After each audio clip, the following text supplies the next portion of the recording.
BSNL எம்ப்ளாயீஸ்க்காக ஏற்படுத்தப்பட்ட ஒரு நலச்சங்கம் தான் government telecom employees cooperative society Chennai. இது பேங்கில் லோன் வாங்கி தொழிலாளருக்கு தேவையான பணத்தை திருமணத்துக்கு எஜுகேஷனுக்கெல்லாம் பணம் கொடுப்பாங்க. ஆனால் அதே மாதிரி மாதம் அவங்க டிவிடெண்ட் கான்ட்ரிபியூட் பண்ணுவாங்க.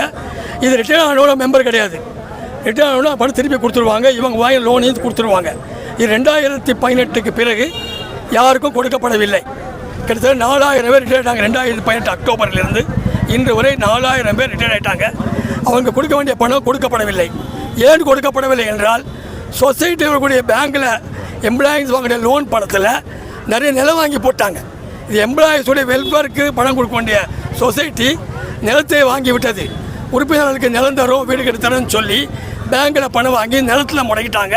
அதனால் தொழிலாளருக்கு வர வேண்டிய பணம் 2018 அக்டோபர் முதல் ஓய்வு பெற்ற பின்னர் இதுவரை வழங்கப்படவில்லை. அது 40 இறந்து போயிட்டாங்க. குடும்பத்துக்கு வர வேண்டிய இன்சூரன்ஸ் அமௌண்ட்லாம் கொடுக்கல.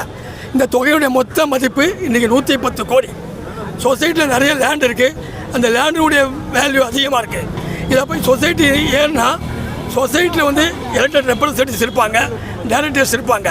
இல்லை தனிப்பட்ட முறையில் ஒரு பிரசிடென்ட் பீரியடில் வீரராகவன் என்ற பிரசிடென்ட் பீரியடில் லேண்ட் வாங்கிட்டாங்க. 2018 அக்டோபர் கொடுக்கல. இதை பேங்கில் வாங்கி செட்டில் பண்ணணும், கொடுக்கவும் இல்லை. எந்த விதமான முகாந்திரமும் இல்லாமல் போயிட்டாங்க. அவங்களாம் வீட்டில் உட்காந்துருக்காங்க. தொழிற்சங்கம் இது central government control society. Central கவர்மெண்ட்டில் மாண்புமிகு அமித்ஷா கண்ட்ரோல் சொசைட்டி.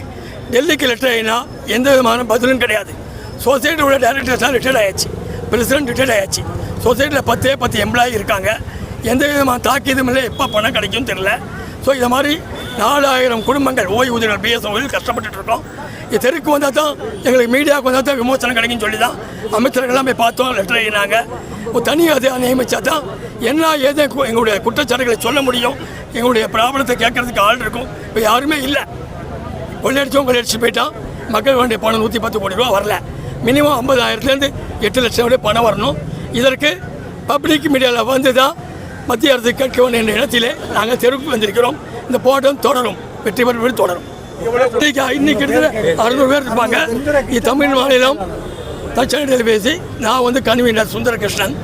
இது ஒரு கமிட்டி போட்டோம். கமிட்டி தான் இந்த மாதிரி பண்ணணும்னு முடிவு பண்ணுது. Sir Venkatachalam, Ramarao adviser. So என் பேர் சுந்தரகிருஷ்ணன், மாநில செயலாளர்.